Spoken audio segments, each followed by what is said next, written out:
Bíblia, amarás ao teu próximo como a ti mesmo, como a gente está falando de amor. E eu tenho a oportunidade de ajudar alguém, né? O irmão chega para mim e fala: olha, Branca, eu sei que esse irmão é trabalhador, que esse irmão é honesto, mas ele está passando por uma fase difícil, talvez por um problema de saúde, ele está passando necessidade. E eu aprendi aqui na ortodoxia que eu devo ajudá-lo. Então eu pego e vou praticar a ortopraxia. Olha, irmão, eu vou te ajudar a procurar um trabalho, mas enquanto isso está aqui, olha, eu vou te dar uma oferta. $100, $20, o que eu tiver, vai lá, vamos comprar, eu vou até a tua casa, eu vou tentar fazer alguma coisa para te ajudar. Isso é ortopraxia. É colocar em práticas aquilo, depois de refletir sobre aquilo que você pensou. Amém? Todos os irmãos entenderam? Alguma dúvida? Eu tenho um comentário assim, mais ou menos, parece que... Por favor, pode falar. A respeito, né, de pôr em prática, não sei se nesse sentido também, mas às vezes no sentido espiritual, né? Muitas das vezes nós usamos certas expressões no sentido de ordenar a divindade em fazer as coisas, né?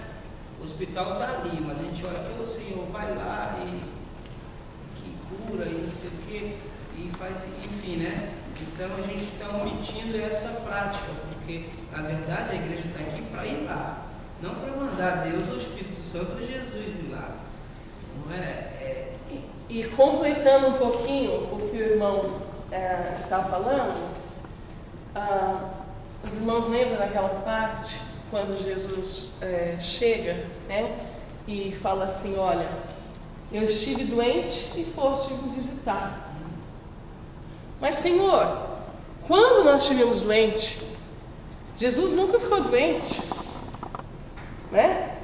Jesus tinha saúde, porque Ele é o próprio Deus, embora Ele fosse 100% homem, mas Ele também era 100% Deus. Não pecava, então não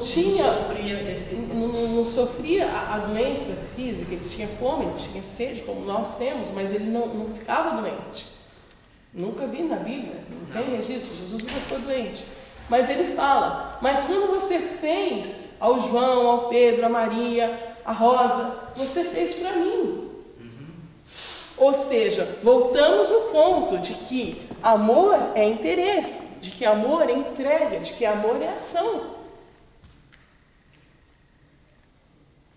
Amor é você ir no hospital visitar alguém e você, primeiro você vai, você deixa a tua casa. Nós moramos num país muito frio, muitas vezes você sai, neve, é gelo, você deixa teu esposo, você deixa seus filhos e você vai lá chorar com alguém. Por quê? Porque a dor daquele irmão te incomoda, como se fosse tua. Isso é o amor. Isso é o verdadeiro amor. E aí não para por aí, no simples fato de ir visitar e orar e crer que imporão as mãos sobre os enfermos e os curarão. Deus nos deu essa autoridade, irmãos. Mas aí você continua, quando você volta para a tua casa, 2, 3 horas da manhã, você lembra do irmão Antônio e você chora por ele. E você deixa o quentinho da tua cama e levanta para chorar pelo irmão Antônio. Ah, mas o irmão Antônio não é meu parente, mas não importa. Isso é o dom de compaixão ou o ministério de compaixão? Acho que é o dom de compaixão, né? Olha, eu não sei se existe dom de compaixão, irmão. Mas eu sei que isso é amor e que Deus aceita. E é algo maravilhoso de Deus. Pode falar, pastor. Misericórdia. Hã? Misericórdia. Então, está respondido. É bom que a gente tenha aqui 2 pastores hoje para nos ajudar, um presbítero, amém. Mas é amor. É amor. Eu lembro que uma vez me pediram para orar por uma pessoa e eu nem conhecia essa pessoa. Mas eu fiz várias campanhas, orei muito e depois Deus me deu a oportunidade e eu fui no Brasil. quando eu fui no Brasil, antes de sair daqui dos Estados Unidos, eu falei, Senhor, me ajuda. Se o Senhor está permitindo que eu vá ao Brasil e eu quero voltar, que eu possa ser um instrumento lá no Brasil. E eu fui ao Brasil e saí de São Paulo e fui até Minas orar por essa pessoa. E quando eu fui, irmãos, e eu cheguei lá, é uma cena que talvez eu nunca mais vou esquecer na minha vida. A mãe desse rapaz, sabe como ela me atendeu? Ela me atendeu chorando. Ela me abraçou e falou assim, foi Deus que te mandou aqui. E eu tive a oportunidade de falar do amor de Deus para aquele rapaz. E eu pude falar para ele, ele estava passando por uma situação física muito delicada, mas em vez de pregar cura para ele, eu falei de algo muito maior. Eu falei de Deus, eu falei do céu. Eu pude realmente sentir que algo espiritual maravilhoso aconteceu naquela manhã de domingo. E quando eu saí daquela casa, e a gente foi assim, encontrei uma senhora e fomos, sem nem saber se a pessoa estava em casa, era uma fazenda, não encontrava telefone, o celular não pegava.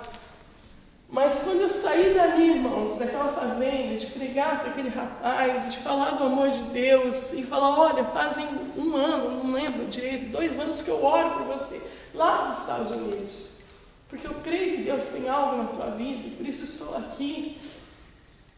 Quando eu saí daquela casa, eu me senti tão aliviada, sabe? É como se a minha missão ali no Brasil, naquele lugar, tivesse sido cumprida, e agora eu poderia então voltar. Então isso é o amor. Você sair, eu também estava numa situação difícil, mas eu deixei tudo para ir em outro estado, para orar por uma pessoa, sem mesmo conhecer, por amor, por interesse, por amar a Deus e por amar essa pessoa. Então o amor verdadeiro tem que ter sacrifício, tem que ter esforço, tem que haver desprendimento, senão não é amor. Amém? Éfeso, embora a igreja tivesse todas essas qualidades que eu enumerei para os irmãos, tinha um grave problema. Estava faltando amor. O primeiro amor. Eu achei até interessante porque o autor são sempre pastores e pessoas assim que escrevem essa revista, pessoas realmente usadas por Deus, e muito assim aprofundadas no conhecimento da Bíblia.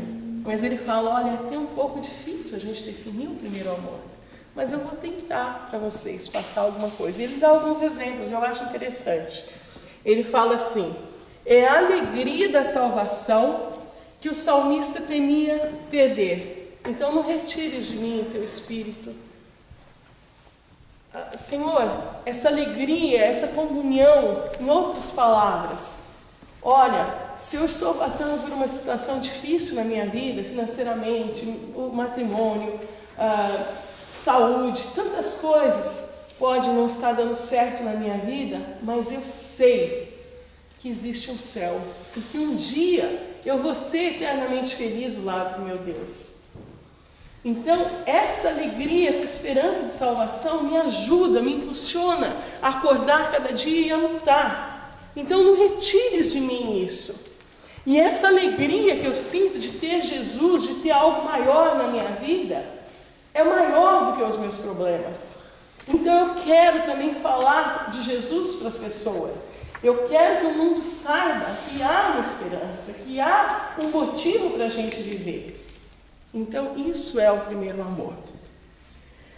O primeiro amor fez, no começo da igreja de Éfeso, os Efésios, quando eles começaram na fé, na segunda viagem de Paulo, um pouquinho da palavra de Deus, e na terceira que realmente a igreja vai e recebe e é batizado no Espírito Santo, alguns irmãos, e há curas, e há milagres. Quando acontece tudo isso, eles vivem algo maravilhoso. Sabe o que eles vivem, irmãos?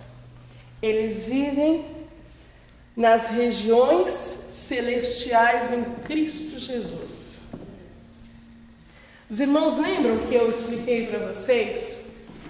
Vamos apagar aqui um pouquinho e vamos entender alguma coisa no mundo espiritual. Nós temos até que horas, irmão Celino? 10 para as 10. 10 para as 10? Tá Nós bom, vamos então. mover aquelas coisas ali antes do culto? É 10 para as 10 porque 5 para as 10 a gente termina para mover ali. Bom, vamos tentar correr aqui um pouquinho. Só para os irmãos entenderem, tá? Desculpa, aqui é a terra, aqui nós estamos, aqui temos as nuvens, não temos? E aqui nós temos o céu, acima das nuvens, onde Deus está. E aí nós vemos aí, lembra quando Paulo foi arrebatado? Ele foi o quê? Ao terceiro céu. E aí ele fala que ele viu coisas que não havia palavras no vocabulário humano para poder descrever de como era o céu. Nós estamos aqui, certo? Na terra. Tem as nuvens e aqui está Deus, o céu. Aqui, nesse meio, entre o céu e nós, existem as hostes espirituais da maldade.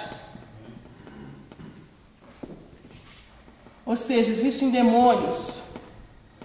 Por isso que quando Daniel orou, no primeiro dia, Daniel orou. Daniel estava aqui na terra onde nós estamos. Os irmãos estão entendendo? Daniel ora a Deus. Deus manda a resposta. Mas quando chega com a resposta aqui, os demônios impedem que a oração desça. E aí tem que vir um anjo para lutar contra os demônios, contra o rei da Pérsia, que significa, né, as hostes espirituais da maldade, para que a oração de Daniel seja respondida. E aí eles lutam e a oração chega e Daniel é respondido. Ou seja, então nós vivemos numa guerra espiritual, que nós não estamos vendo. Por quê? Porque o anjo do Senhor acampa-se ao nosso lado, nos protegendo, nos guardando, nos livrando. Mas existem hostes espirituais da maldade que estão lutando para nos levar para o inferno e para impedir as nossas orações. Mas quando os efésios aceitaram Jesus e viveram esse primeiro amor, essa alegria, essa esperança, esse sentimento de desejar o bem de alguém e de colocar Deus em primeiro lugar nas suas vidas, eles estavam aqui, olha. Tinham passado já. Eles estavam vivendo numa dimensão, eles estavam vivendo o sobrenatural de Deus. Eles conseguiram passar isso daqui e estavam vivendo a alegria da salvação. Os irmãos conseguem entender? Amém? Ok. Então vamos lá. Eu coloquei um outro exemplo. A disposição que leva o obreiro a semear num misto de lágrimas e júbilos a preciosa semente do Evangelho. É o exemplo que eu dei. Né? A gente vai estar orando e às vezes a gente chora, a gente sorri, a gente se alegra. Você está o quê?